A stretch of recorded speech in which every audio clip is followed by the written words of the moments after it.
चलिए बिस्मिल्लाहिर्रहमानिर्रहीम। हम ये देख रहे हैं कि रिक्वायरमेंट कैसे ली जाती है, और हमने उसमें ये देखा था कि सॉफ्टवेयर में रिक्वायरमेंट लेना बहुत मुश्किल काम है और ये एक इम्पॉर्टेंट काम है। तो प्रॉब्ली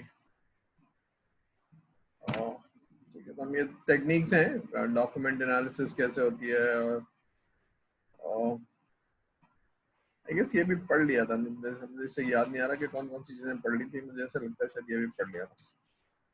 चलिए 12 रन को क्विकली दोबारा से देख लेते हैं, फिर हम आगे चलेंगे।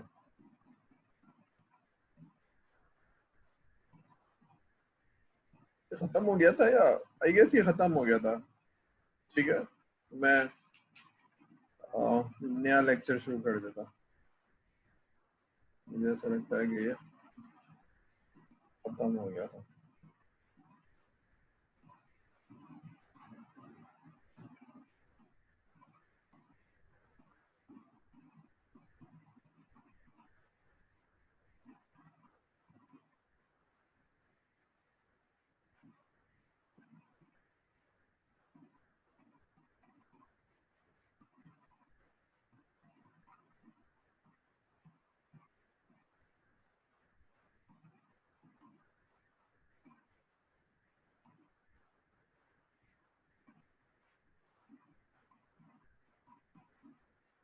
ठीक है, चलिए तो हम ये देख लेते हैं कि एसआरएस का टेम्पलेट यानी रिक्वायरमेंट लेके हमने करना क्या है।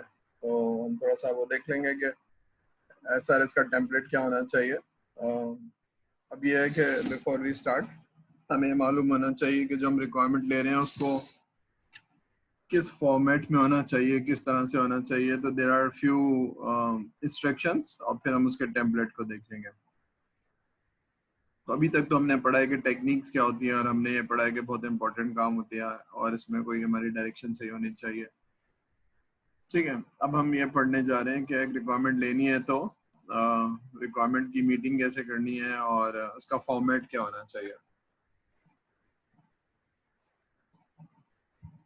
अच्छा, ये बात याद रखनी चाहिए कि मैं डॉक्यूमेंट उस तरह से बनाऊंगा कि दूसरे को समझ में आएगा। ठीक है, यूँ समझिए कि मैं जो प्रेजेंटेशन बना रहा हूँ उसका फॉर्मेट, उसकी लैंग्वेज वही होनी चाहिए जो हमारे स्टूडेंट्स को समझ में आती है। I can not use any other language. ठीक है ना, मैं जो भी कम्युनिकेट कर रहा हूँ वो उर्दू में कर रहा हूँ या इंग्लिश में कर रहा हूँ, मैं कोई और जुबान नहीं यूज कर सकता हूँ, बिकॉज हमारी स्टूडेंट्स को समझ में नहीं आती है। ठीक है, तो हमने डॉक्यूमेंट बनाना है जिसके ऑडियंस कौन है, जो मुझे बता रहे हैं वो, क्योंकि डॉक्यूमेंट बना के उनको भी दिखाऊंगा और उनसे वेरीफाई कराऊंगा। और फिर ये डॉक्यूमेंट जब वेरीफाई हो जाएगा तो ये डेवलपमेंट टीम को दूंगा। ठीक है, तो इसका मतलब है वो जो टेम्पलेट होना चाहिए वो दोनों बॉडीज को या दोनों पार्टीज को समझ में आना चाहिए। मेरी कम्युनिकेशन कस्टमर के साथ, ठीक है, वो हो जाए कि पहले मैं उनकी बात समझ में आ जाए, डॉक्यूमेंट बना लूं। फिर जब वो वेरीफाई हो जाए तो वो डॉक्यूमेंट उठा के टेक्निकल टीम को या डेवलपमेंट टीम को दे दूं। तब कौन सा फॉर्मेट होना चाहिए, तो हमने क्या किया कि IEEE के जो स्टैंडर्ड फॉर्मेट है उनमें से उठा लिया कुछ चीजें और हम उसको पढ़ लेंगे। तो जब भी हम रिक्वायरमेंट लेंगे तो इस टेम्पलेट को हमने पढ़ा हुआ है तो हम इस्तेमाल कर लेंगे। तो जो हमारे काम की चीजें इस्तेमाल कर लेंगे, जो हमारी काम की चीज नहीं हम लिख देंगे नॉट एप्लीकेबल। ठीक है, तो विद दिस थ्योरी हम रिक्वायरमेंट लेने के बाद अब थोड़ा सा हम देखते हैं कि स्टैंडर्ड टेम्पलेट क्या होता है। ठीक है, तो ये वो जो बात मैं भी जुबानी कह रहा था कि मेक श्योर कि before you start taking the requirement BA should have a agreed template of the requirement document। agreed का मतलब क्या है कि आपके पास कोई फॉर्मेट होना चाहिए जिसे आप रिक्वायरमेंट लेते रहे, आप या BA या रिक्वायरमेंट इंजीनियर, और ये अपनी ऑडियंस के साथ शेयर करेगा जिनसे रिक्वायरमेंट लेनी है। ठीक है, और उनको दिखाएगा एक सैम्पल एग्रीमेंट, सैम्पल फॉर्मेट कि भाई देखिए ये रिक्वायरमेंट ली हुई है कस्टमर की, जरा देख लीजिए आपको समझ में आ रही है कि नहीं आ रही है। इससे क्या होगा,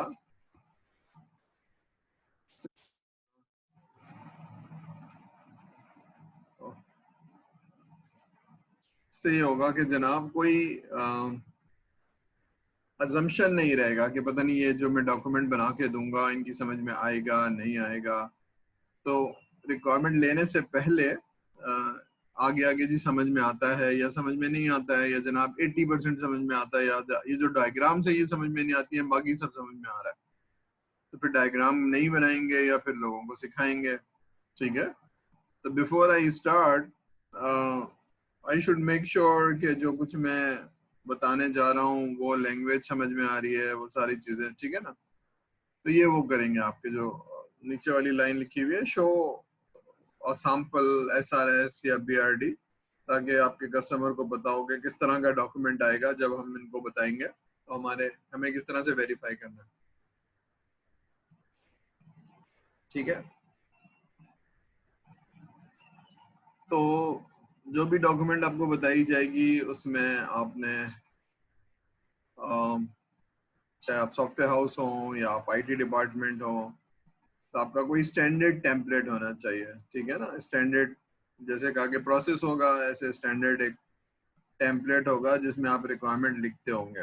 ठीक है, आपका अपना भी हो सकता है, अगर आपको इतनी नॉलेज है कि भाई हमें ये वाला टेम्पलेट बनाना है तो वो हो सकता है। तो हम यहाँ पर IEEE का स्टैंडर्ड टेम्पलेट पढ़ रहे हैं, हम देखेंगे कि उसमें क्या क्या चीजें और क्या क्या चीजें नहीं है। ठीक है, तो ये बहुत सारी चीजें कवर करता है। लास्ट लाइन लिखा दूं, include a table of contents and had a revision history. अभी रिवीजन हिस्ट्री क्या है कि जब आपने बनाया और कस्टमर को दिखाया तो उसने चेंज का, तो आपने वर्जन चेंज किया, उसमें चेंजेस की। ठीक है, तो वो सारी हिस्ट्री मौजूद है कि कब कस्टमर के पास गया, तो ताकि कोई चीज भूले ना। अच्छा, एक चीज ध्यान में रहे, जब आप FIP करेंगे तो आप ही डॉक्यूमेंट बना रहे हैं और आप ही देख रहे हैं, या आपके जो दोस्त जो ग्रुप के पार्टनर है वही देख रहे हैं। But when you are talking about the large team, 100 200 300 400 लोग हैं, तो डॉक्यूमेंट किसने बनाया है, कौन पढ़ रहा है, ये किसी को पता नहीं है ना। तो मैंने बनाया और 100 लोग और देख रहे हैं उसको, तो मेंशन होना चाहिए उसकी हिस्ट्री के बाद क्या क्या हुआ क्या नहीं हुआ। तो वो एक बहुत इंपॉर्टेंट पेज है रिवीजन हिस्ट्री का। ठीक है, तो मैं एग्जांपल भी दिखा दूंगा आपको कि किस तरह से चेंज होती है, क्योंकि अभी हमारे कुछ स्टूडेंट्स ने FIP में भेजा था तो उसमें वो चीज बस वैसे ही लिखी हुई थी, उसमें कुछ किया नहीं था। तो जो दो दफा रिवाइज हुआ है उसको उन्होंने हिस्ट्री नहीं लिखी हुई थी, तो आई वुड रियलाइज कि इसको बहुत इंपॉर्टेंट चीज है ये।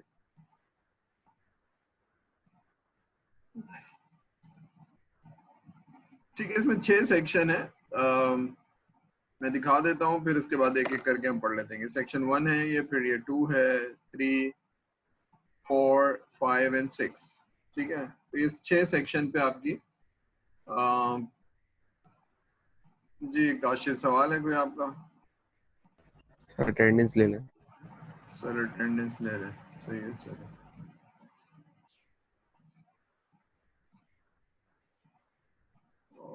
अटेंडेंस, एक मिनट।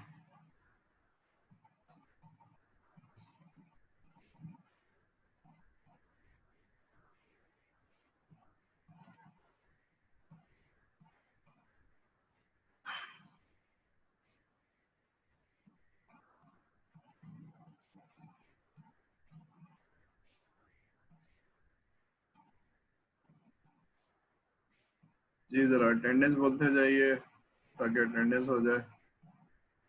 ठीक है, Ahmed Raza, Ahmed, Mohammed Ali Khan, present. Mariyam Azhar, present. Abdullah bin Hussain, Abdullah. Sir उसने ग्रुप चैट पे लिखा है वो प्रेजेंट। अच्छा, वो प्रेजेंट है। Neha Fatima, Neha. Present. Mohammed Haseeb, present sir. Mohammed Kashif, present. Subosh Kumar, Subosh है, Vishal Kumar, present. Mohammed Maas, present sir. Abdul Mustafa. Present sir. Abdul Mustafa lecture के बाद जरा मुझे याद दिलाइएगा, I need to talk to you कि आपका क्या हुआ, फिर मुझे बताएंगे आप। नवीद हसैन, हसन नवीद, सॉरी, हसन नवीद नहीं है। रबीउल मुगल, सर हसान नवीद ने प्रेजेंट लिखा है और उसने भी प्रेजेंट लिखा है, सुमेश कुमार ने group chat. Okay, Ramesh Kumar ने भी प्रेजेंट लिखा है और ठीक है, लग गई दोनों की present. Rabiul Mughal, Yes, sir. Present. Hatim Shabbir, Jawad Sheikh, Present, sir. Mohammed Taufiq, Present, sir. ठीक है, तंजीलुर रहमान, प्रेजेंट सर। सैयद वहाज,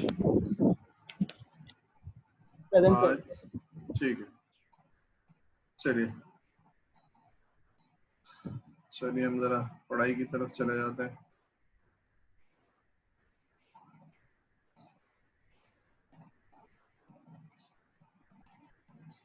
ठीक है, चलिए काशिफ आप जरा हाथ नीचे कर लेंगे बस, ना मुझे ये होगा कि आप कुछ पूछ रहे हैं।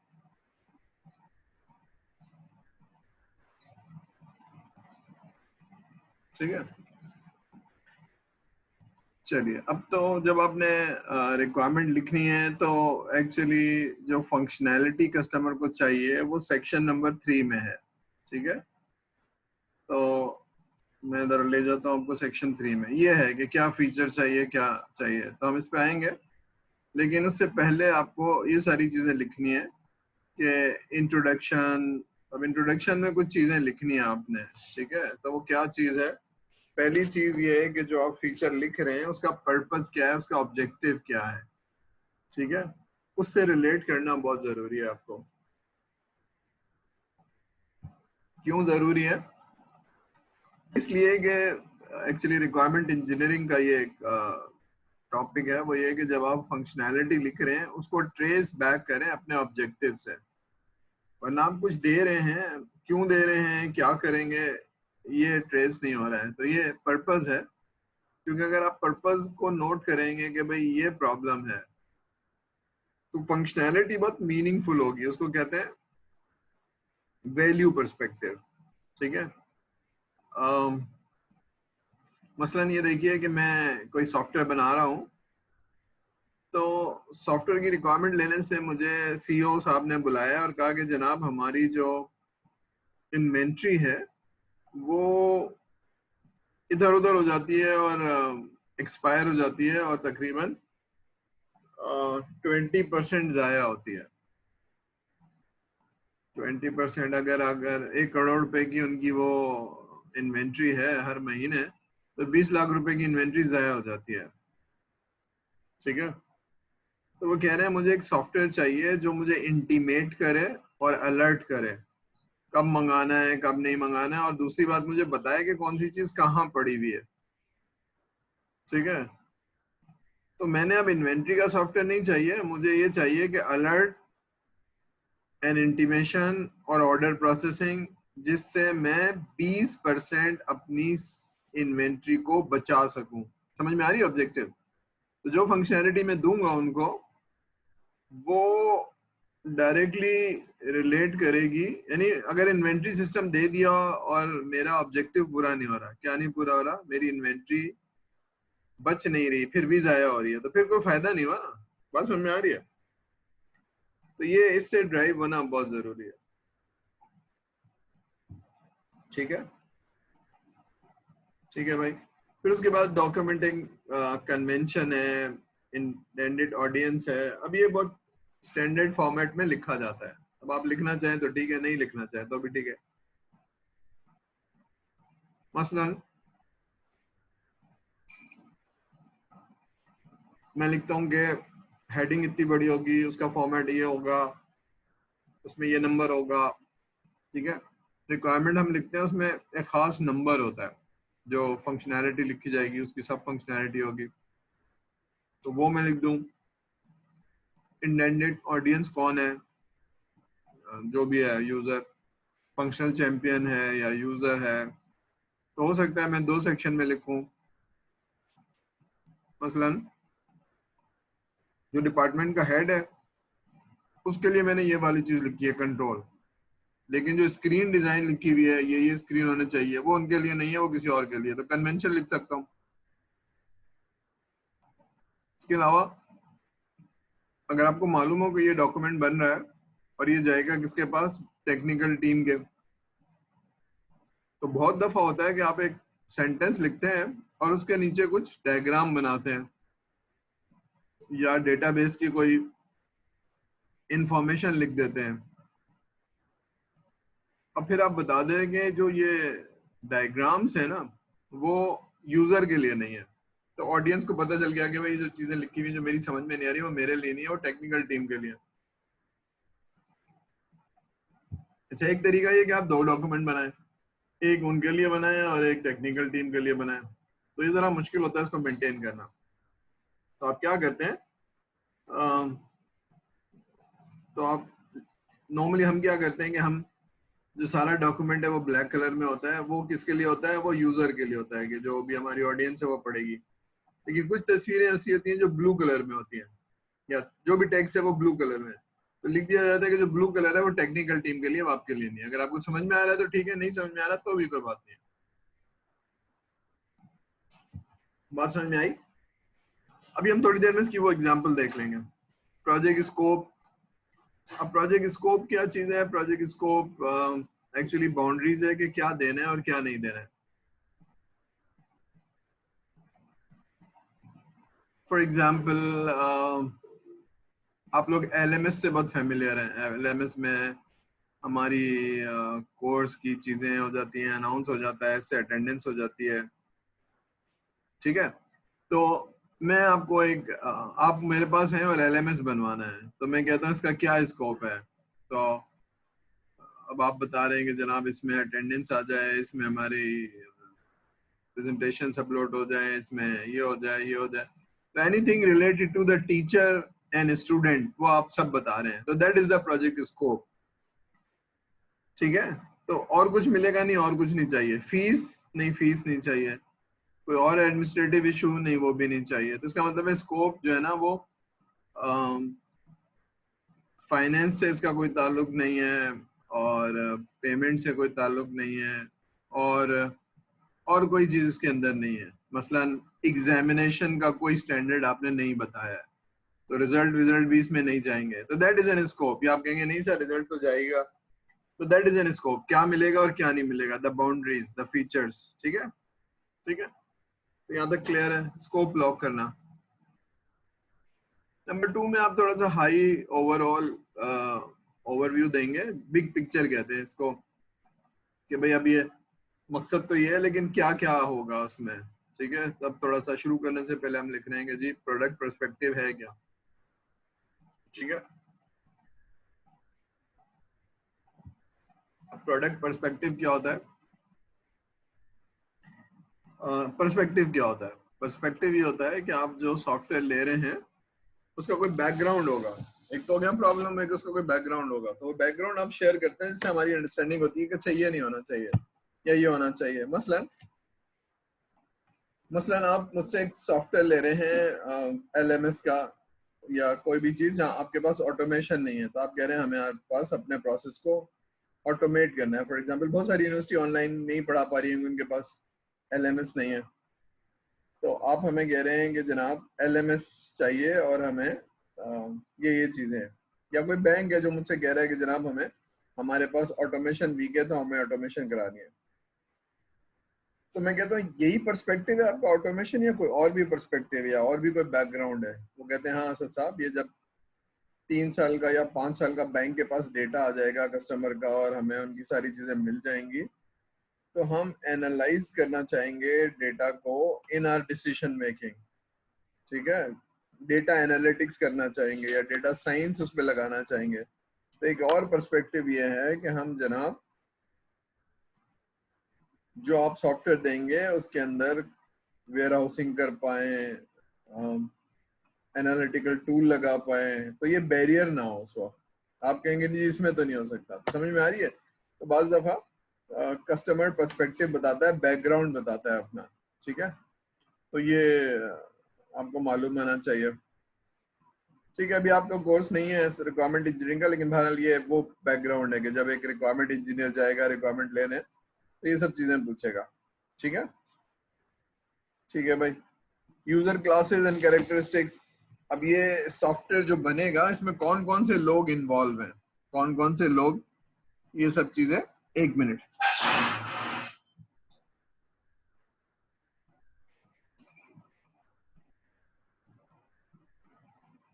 ठीक है, मसलन LMS बन रहा है तो उसमें स्टूडेंट्स एक यूजर क्लास है, फैकल्टी एक यूजर क्लास है, ठीक है ना, यानी फैकल्टी भी एक्सेस करेगी, और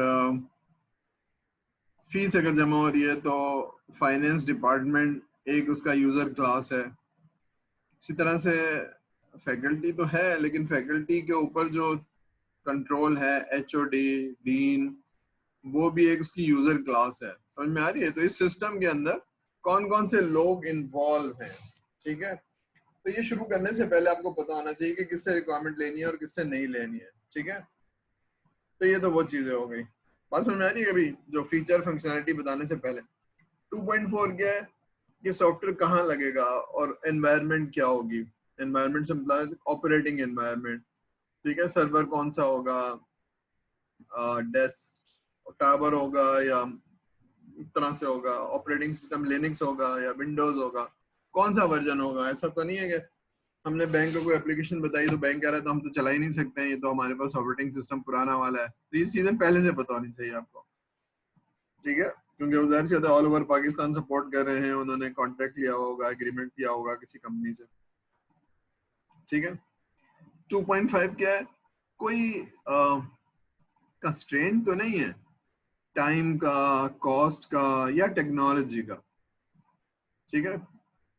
कॉस्ट का ये हो सकता है कि जी हमारे पास इतने ही पैसे हैं, ठीक है, 50 लाख रुपए इसके अंदर ही करके देना है, इसके अंदर करके देना है, तो फिर आप शायद फीचर्स को कट करेंगे, ठीक है ना। ये वैसे ही जैसे मैं किसी दुकान पे गया हूँ, पैसे जितने उतनी चीजें खरीदूंगा ना, तो that is a budget constraint या मनी कंस्ट्रेंट।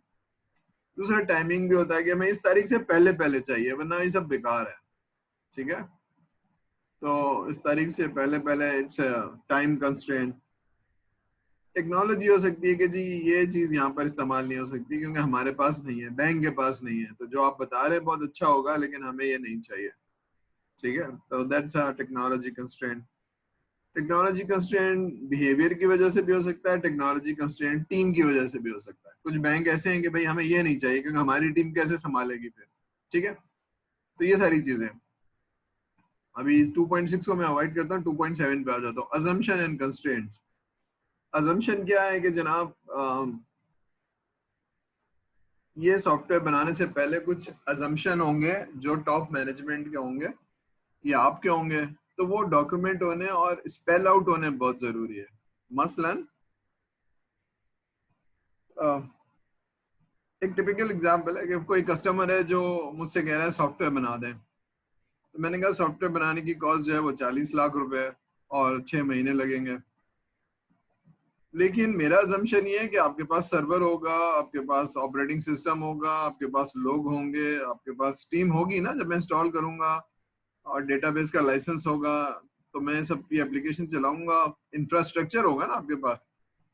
तो मैं लिख दूंगा भाई ये चीजें इसके लिए प्री रिक्विजिट है। अगर नहीं है तो वो कहेगा 40 लाख आपको दूंगा और ये 40 लाख इंफ्रास्ट्रक्चर के लिए भी, तो वो भी चाहिए ही चाहिए, ठीक है। तो ये भी एक अच्छा आप अज्यूम कर रहे होंगे कि सर इस तरह की एग्जांपल दे रहे हैं।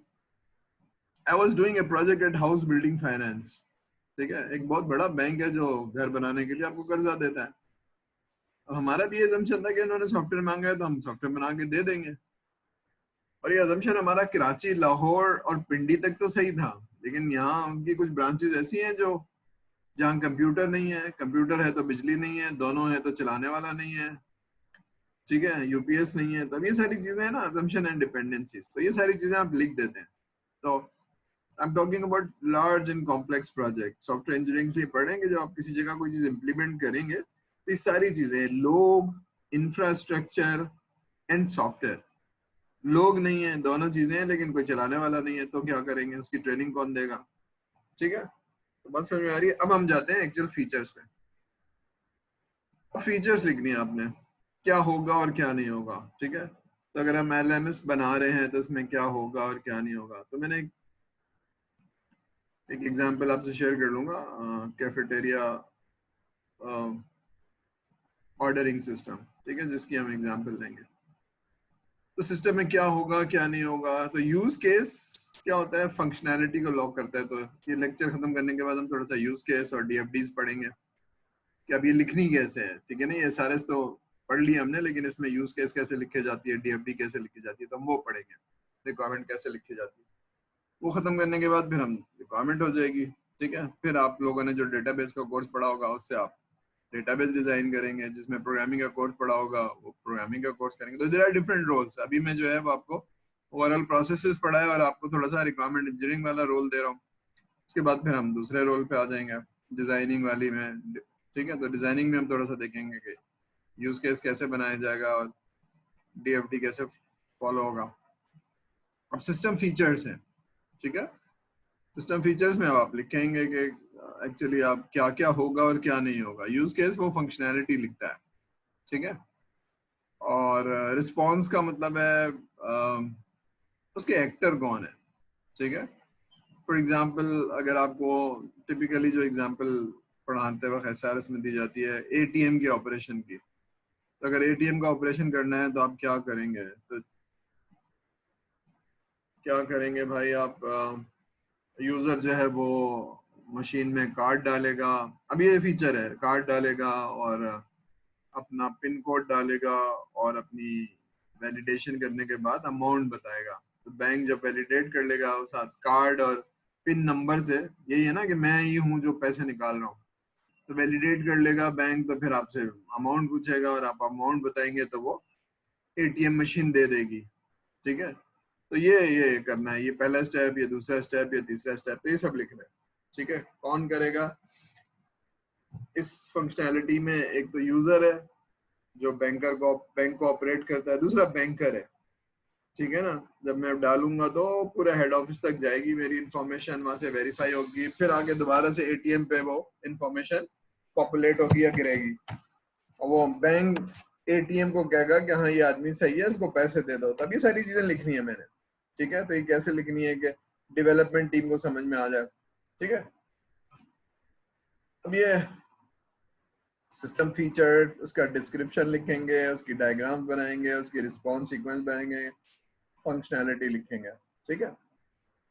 तो अब इसमें क्राइटेरिया ऑफ ट्रेसेबिलिटी, अगर आपको याद है कि हम रिक्वायरमेंट लेते हैं फिर उससे फंक्शनैलिटी लिखते हैं, ठीक है। तो रिक्वायरमेंट से फंक्शनैलिटी लिखते हैं और यूनिकली आइडेंटिफाई होती है, यानी requirement number 1, requirement number 2, requirement number 3, ठीक है। यूं समझ लीजिए कि अगर आपने LMS बनवा रहे हैं तो LMS में आप यूजर ID और पासवर्ड भी डालते हैं। तो आप कह रहे हैं कि जनाब मुझे ऑथोराइज्ड यूजर चाहिए, लीगल ऑथोराइज्ड यूजर चाहिए जो कोई हर आदमी ना यूज करे, ठीक है। तो फॉर एग्जांपल आप हैं तो आप अपने यूजर ID से लॉगिन करेंगे तो अपना डेटा देख सकते हैं। तो एक रिक्वायरमेंट क्या है कि सिक्योरिटी फीचर चाहिए कि लॉगिन एंड ID के साथ आप एंटर होंगे सिस्टम में और वही कुछ देख सकेंगे जो आपके ऑथोराइज्ड है, ठीक है। तो ये रिक्वायरमेंट नंबर 1 हो गई। तो स्टूडेंट है जो अपनी ID से आ रहा है, हर आदमी नहीं आ सकता, जिसको ID पता होगी वही आएगा, पासवर्ड पता होगा वही आएगा। और अपनी ID पे डिपेंड करता है क्या देख सकता है और क्या नहीं देख सकता। तो ये एक रिक्वायरमेंट है। अब इसको लिखने के लिए मैं क्या करूंगा, इसका मतलब है आपने रिक्वायरमेंट बताई तो मैं एक स्क्रीन बनाऊंगा, ठीक है। तो एक स्क्रीन में क्या होगा, यूजर ID मांगूंगा आपसे, पासवर्ड मांगूंगा और हो सकता है जिस मशीन से आप लॉगिन कर रहे हैं, क्योंकि इंट्रूडर भी हो सकता है कोई किसी के पास गलती से, तो मैं आपकी मशीन का ID भी पूछूंगा कि आप कौन सी मशीन से लॉगिन कर रहे हैं। और भी कोई चीज अगर मैंने आपको रिकॉग्नाइज करने के लिए कोई तरीका है तो मैं वो भी पूछ लूंगा, ठीक है ना। ठीक है, अगर आपको याद हो कि अब ऐसा नहीं होता है कि आप सिर्फ यूजर ID एंड पासवर्ड से लॉगिन हो, आपकी मशीन भी पूछ लेता है और उससे रिस्पॉन्स मांगता है, ठीक है। फौरन जब आप लॉगिन करते हैं तो एक नंबर भेजता है आपकी लैपटॉप उस पे स्मार्टफोन पे, फिर स्मार्टफोन से आप नंबर डालते हैं तो उसका मतलब है आप कोई इंट्रूडर नहीं है, ठीक है। तो ये सारी चीजें हैं। तो मुझे फंक्शनल एक रिक्वायरमेंट देने के लिए FS1, FS2, FS3, FS4 लिखनी होगी। तो ये यूनिक आइडेंटिफाइड नंबर, क्योंकि अगर आप उसको चेंज करवाएंगे तो फिर मुझे ट्रेसेबल होना चाहिए, ये रिक्वायरमेंट क्यों है, ठीक है, और ये रिक्वायरमेंट क्यों है, ठीक है। तो इस तरह से आप रिक्वायरमेंट को बकायदा ट्रेस करेंगे। यूं समझ लीजिए कि आपको जब आप रिक्वायरमेंट लिखेंगे तो आपको पता चलेगा कि जनाब आपने 20 स्क्रीन बनाने हैं या 15 स्क्रीन बनानी है और 5 रिपोर्टें बनानी है, ठीक है। तो 20 चीजें आपने बनानी है। तो ये जो स्क्रीन नंबर 1 है, इस पे कौन कौन सी चीज है, तो आपने लिख दिया 1 2 3 4 5। अभी जो रिक्वायरमेंट है ये आई कहाँ से है, तो वो यूजर ने ये वाली चीज बोली थी, ये वाली चीज बोली थी, तो उससे ट्रेस बैक करेंगे, ठीक है। फिर अगर मैं ये फंक्शनैलिटी लिख रहा हूँ 1 2 3 4, तो ये कोड में कैसे जाएगी, मैंने लिखा ना FS1, FS2, FS3। अभी FS1 लिख रहा हूँ तो कौन सा कोड लिखना पड़ेगा, कोड नंबर, लाइन नंबर, यहाँ से लेकर यहाँ तक ये वाली है, ये वाला, तो ये सारी चीजें ट्रेस होंगी, ठीक है, जिससे मुझे पता चलेगा क्या लिखा है और क्यों लिखा है। जब आप कोड लिखेंगे तो फिर मैं लिखूंगा इस कोड को टेस्ट करने के लिए test case number 1, test case number 2, test case number 3 लिखा है, सारी चीजें ट्रेस हो रही है। तो यूनिकली आइडेंटिफाइड नंबर होना चाहिए उसके अंदर, ठीक है। अब ये क्यों कर रहे हैं, इसलिए कर रहे हैं, या क्यों सॉफ्ट ये पढ़ क्यों रहे हैं, पढ़ इसलिए रहे हैं कि अगर हमें नहीं पता ये, तो हमें टेक्निक नहीं पता कि जो रिक्वायरमेंट गलत भी हो सकती है, भूल भी सकते हैं और कस्टमर भी, तो हमें लिखने का तरीका पता हो जाए, ठीक है। तो ये सारी चीजें ट्रेसेबल होंगी from the requirement, from the FS या functionality, and from the code and from the testing point of view, ठीक है। ठीक है, तो हायरार्की होगी, ये 1 है, ये 1.1 है, ये 1.2 है, हम थोड़ा सा देख लेंगे इसको।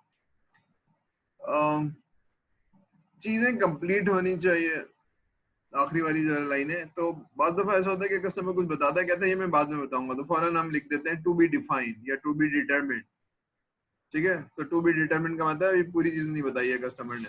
तो जहां कहीं से लाल रंग में या ब्लू कलर में बोल्ड होकर टू बी डी लिखा हुआ है, तो इसका मतलब है दिस इज नॉट कंप्लीट। तो आपको पता चल जाएगा कि भाई ये वाला फीचर या वो वाली चीज अभी कंप्लीट नहीं है। कस्टमर ने फॉर्मूला देना है या देख के एग्रीमेंट देना है या बॉस से पूछना है, बॉस को दिखाना है, बॉस कहेगा यस, तो फिर ये इसी तरह से होगा, ठीक है। उसको खुद नहीं पता है। तो ये सारी चीजें हैं जो शायद आपको हेल्प करती है कि कोई चीज भूलिए तो नहीं आप, और कोई चीज गलत तो नहीं दिखती। याद है आपको कि अगर हम कस्टमर से लिख रहे हैं, ले रहे हैं, तो हो सकता है वो भूल जाए, बता ना पाए, ठीक है। तो फिर अगर भूल गया और नहीं बता पाया, तो फिर जब आप देंगे तो कहेगा ये चीज नहीं है, ठीक है। तो ये सारी चीजें,